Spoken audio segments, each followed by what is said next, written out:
Dear students, many congratulations to all of you. आज अमरावती विद्यापीठाच्या BSc चा निकाल घोषित झाला. सेमिस्टर 1 चा तुमचा निकाल बरेच दिवसांपासून तुम्ही वाट पाहत होतात. आज तर तो घोषित झाला. विद्यार्थी मित्रांनो, तुमचा निकाल जेव्हा घोषित झाला, अनेक विद्यार्थ्यांचे मला फोन आले की सर, हा निकाल समजत नाहीये, आमचा निकाल नक्की कसा लागलाय. तर तो मी निकाल तुम्हाला सगळ्यांना समजून सांगण्याचा प्रयत्न करतो. बघा, इथं पहिल्या स्लाइडवर तुम्हाला दिसत असेल की इथे एक एक नंबर लिहिलाय प्रत्येक विषयाच्या खाली. हे आहेत तुमचे सब्जेक्ट कोड्स. आणि हे सब्जेक्ट कोड्स जे आहेत, हे सब्जेक्ट कोड्स तुम्हाला तुमच्या मार्कशीटवर दिसतात किंवा त्या TR मध्ये दिसतात. आता जो सध्या PDF तुम्ही पाहता ती आहे TR ची PDF. म्हणजे तिथे सगळ्या विद्यार्थ्यांचे सगळे विषय एकत्रितपणे लिहिलेले आहेत. बघा, त्याच्यामध्ये बायोटेक्नॉलॉजीचा 106 कोड आहे, 107 बॉटनीचा कोड आहे, 108 हा केमिस्ट्रीचा कोड आहे, कम्प्युटर ऍप्लिकेशन 109 आहे, 110 हा कम्प्युटर ऍप्लिकेशन व्होकेशनलचा आहे, कम्प्युटर सायन्सचा 112 आहे, environmental science 114, geology 119, mathematics 126, microbiology 127, physics 129 आणि झुऑलॉजी 133. आता बघा, हे सगळे सब्जेक्ट कोड्स तुम्हाला लक्षात ठेवायचे जेव्हा आपण तुमचा रिझल्ट पाहू. आता महत्वाचं आहे की आपली परीक्षा पद्धती कशी आहे हे देखील आपल्या सगळ्यांना समजून घेणे गरजेचं आहे. बघा, इथे हा एक तुमच्या एक्झाम स्कीमचा टेबल इथे या स्लाइडवर तुम्हाला दिसत असेल. या एक्झाम स्कीम मधला हा जो टेबल आहे, हा टेबल मला तुम्हाला थोडासा समजून सांगणे गरजेचं आहे. बघा, इथे तुमचे हे मेजरचे किंवा मायनरचे, आता सध्या त्याला मेजर मायनर म्हणत नाही आपण, इथे तुम्हाला दिसत असेल की यामध्ये मला तुम्हाला समजावून सांगण्यासाठी एकदा पेन घेऊ द्या. हा पेन घेतला मी. बघा, इथं तुमची थिअरीची एक्झाम जी होती ती 30 मार्काची थिअरीची एक्झाम होती. त्या 30 मार्काच्या थिअरीच्या एक्झाम मध्ये तुम्हाला 9 मार्क घेण्याची गरज होती. बरोबर आहे. 9 मार्क तुम्ही जर घेतले तर तुम्ही पास होतात. सोबतच तुमच्या ह्याच थिअरी पेपरला 20-20 मार्काचं इंटरनल असेसमेंट देखील होतं. असं 30 + 20 टोटल मार्क तुमचे आहेत 50. 50 मार्कांचं तुमचं पेपर आहे बॉटनी, झुऑलॉजी किंवा कुठल्याही विषयाचा. आणि याच्यापैकी तुम्हाला पासिंगसाठी किती मार्क पाहिजेत? पासिंगसाठी पाहिजेत 20 मार्क. परंतु हे 20 मार्क कसे येतात तर बघा, तुम्हाला थिअरीमध्ये ऍटलिस्ट 9 मार्क्स पाहिजेत. कमीत कमी 9 मार्क थिअरीचे पाहिजेत. आणि थिअरीच्या इंटरनल मध्ये जिथे तुम्हाला ते 20 मार्क आहेत, त्या 20 पैकी तुम्हाला ऍटलिस्ट 6 मार्क पाहिजेत. हे कॉलेज तुम्हाला अवॉर्ड करतं आणि हे तुम्हाला विद्यापीठ अवॉर्ड करतं. आता बघा, हे आहेत 9 एक्सटर्नल म्हणजे युनिव्हर्सिटी प्लस तुम्हाला 6 घ्यायचे आहेत इंटरनल असेसमेंट मधून. म्हणजे टोटल मार्क किती होतात? हे 9 6 15.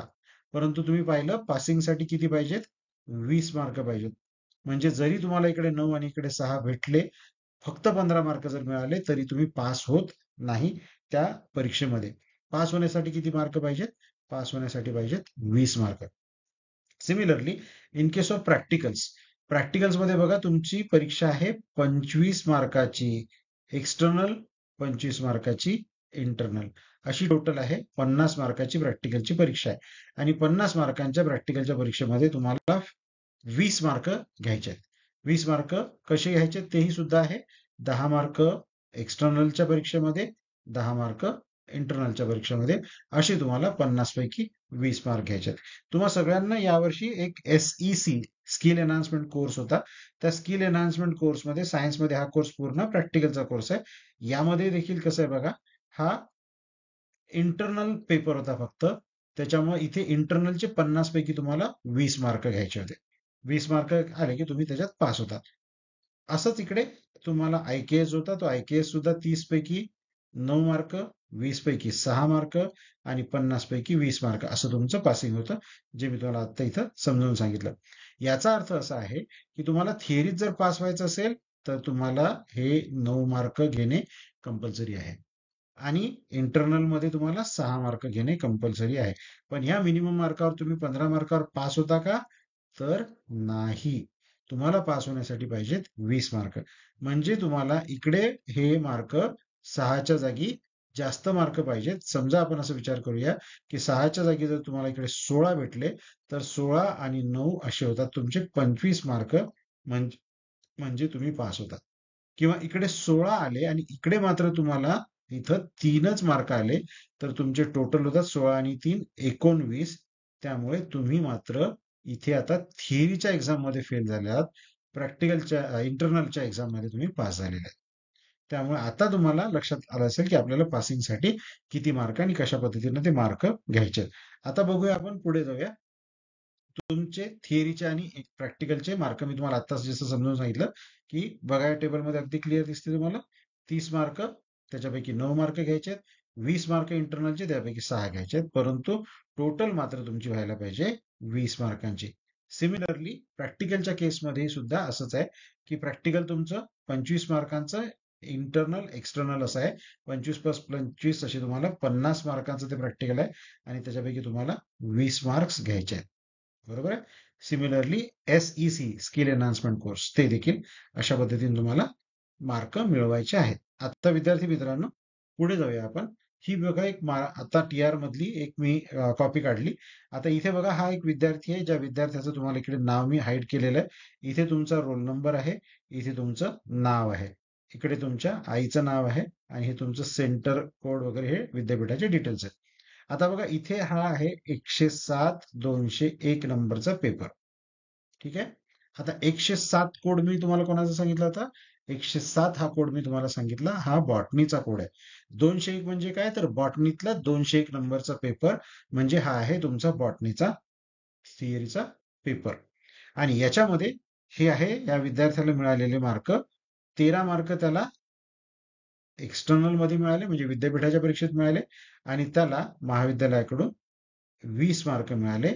असे एकूण त्याला 13 प्लस 20 असे त्याला 33 मार्क मिळाले. याचा अर्थ हा पास झाला. आणि म्हणून इथे काय लिहून आलं बघा, एक्झम फुल. याचा अर्थ असा होतो exemption. X M stand for exemption. Exemption म्हणजे काय? एक्झम्पशन म्हणजे सूट. सूट म्हणजे काय? तर आता तुम्हाला हा पेपर पुन्हा देण्याची गरज नाही, सूट मिळाली. आणि सूटही कशी मिळाली? फुल सूट मिळाली.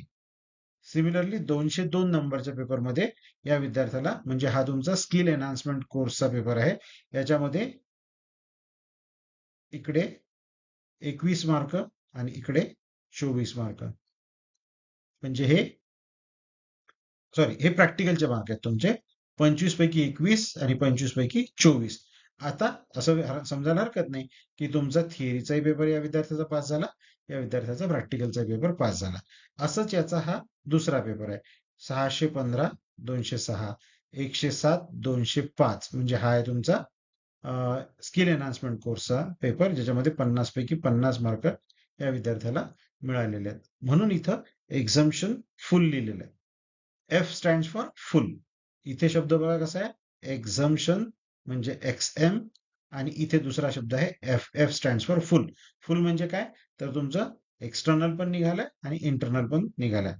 आणि अशाच पद्धतीनं इकडच्या साईडने हे पेपर्स आहेत आणि दुसरे पेपर्स या बाजूने आहेत, ज्याला पुन्हा इकडे एक्झम्पशन फुल आहे. याचा अर्थ हा विद्यार्थी टोटल 416 मार्क घेऊन पूर्ण विषयाचे हा पास झाला. परंतु इथं नॅशनल एज्युकेशन पॉलिसीमध्ये किंवा आता करंट ट्रेंडमध्ये पास फेल असं दिसत नाही. इकडे तुमचे मार्क क्रेडिटच्या फॉर्ममध्ये येणार आहेत आणि तुम्ही एक्झाम झाले, पहिल्या वर्षाला सगळं सुटलं. इथे मी ना दुसऱ्या एका विद्यार्थ्याचे मार्क कोट केलेले आहेत बघा. तोच कोड आहे, कोड तोच आहे. 107/201, म्हणजे हा बॉटनीचाच पेपर आहे, पहिला पेपर. पण इथं काय लिहिलंय बघा, एक्झम्पशन आहे, पण कशात आहे? I stand for internal. जर इथं एक्झम्पशन असतं तर एक्झम्पशन मध्ये एक्सटर्नल मध्ये एक्झम्पशन आहे. काय याच्यात एक्झम्पशन मिळालं बघा इंटरनल मध्ये? कारण या विद्यार्थ्याला एक्सटर्नल मध्ये एकच मार्क मिळाला आणि इंटरनल मध्ये मात्र याला 20 पैकी 20 मार्क मिळाले. म्हणून हा विद्यार्थी इंटरनल मध्ये पास झाला. म्हणून याला म्हटलं एक्झम्पशन मिळालंय इंटरनल मधून, पण या विद्यार्थ्याचं एक्सटर्नलचा पेपर राहिलाय, म्हणजे विद्यापीठाचा पेपर हा राहिला आहे. बरोबर आहे? आता आलं लक्षात? म्हणजेच याचा अर्थ या विद्यार्थ्याचा हा बॉटनीचा पेपर, हा विद्यार्थी फेल झालाय. पण फेल कशात झालाय? फेल झालाय फक्त एक्सटर्नल मध्ये, इंटरनल मध्ये तो पास झालाय. ठीक आहे. आता याचा अर्थ आपण सगळ्यांनी लक्षात घ्यायचा आहे की आपल्याला बॉटनीचा पेपर पुन्हा द्यायला लागेल. मग आता पर्याय काय आहे?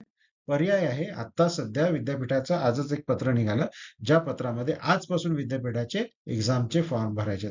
तुम्ही तुमचा एक्झामचा फॉर्म भरला तेव्हा तुम्हाला लॉगिन आयडी आणि पासवर्ड दिला होता कॉलेजने. त्याच पोर्टलमध्ये जाऊन तुम्हाला आता परीक्षेचे फॉर्म भरायचे. याच्यातला जो पहिला विद्यार्थी होता हा डायरेक्ट सेकंड सेमिस्टरचा फॉर्म भरणार आहे. आणि जो दुसरा विद्यार्थी मी तुम्हाला समजून सांगतानाच उदाहरण घेतलं होतं, त्याचा बॉटनीचा विषय बॅक राहिला होता. त्यामुळे त्याला आता एक्झामचा फॉर्म भरायचा आहे बॉटनीचा, जो त्याच्या पोर्टलमध्ये ऑलरेडी दिसणार आहे जेव्हा तो सेमिस्टर 1चा फॉर्म भरायला हाती घेईल तेव्हा. अशा पद्धतीने तुम्हाला एक्झामचा फॉर्म भरायचा. विद्यार्थी मित्रांनो बघा, तुम्हा सगळ्यांना हे माहिती आहे की 12 तारीख लास्ट डेट आहे परीक्षेचा फॉर्म भरण्याची.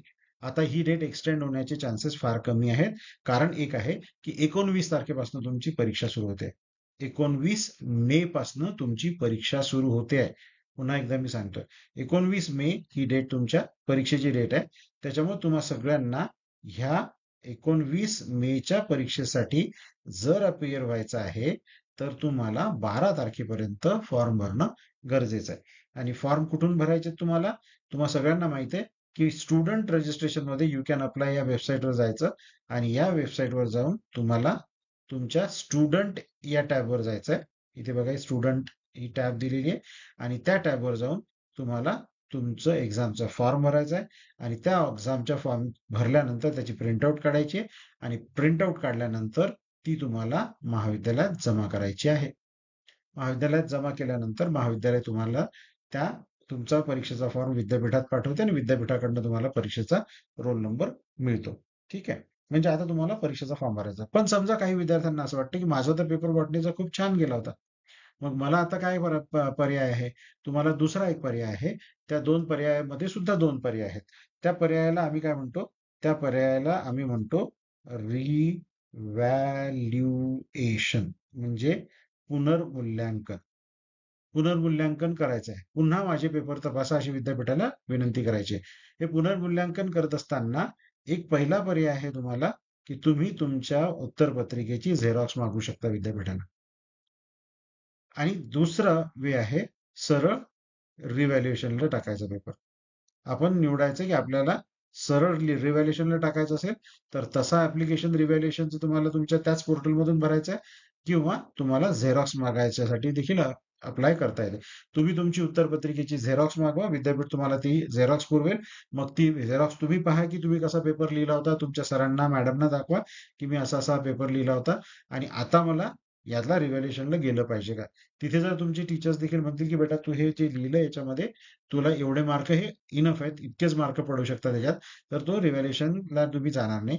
पण जर तुमच्या टीचर्सनी तुम्हाला सांगितलं की हो बेटा याच्यामध्ये जास्त मार्क पडायला पाहिजे होते, तुला कमी पडले, तर तुम्ही त्याला रिव्हॅल्युएशनसाठी अप्लाय करू शकणार आहात.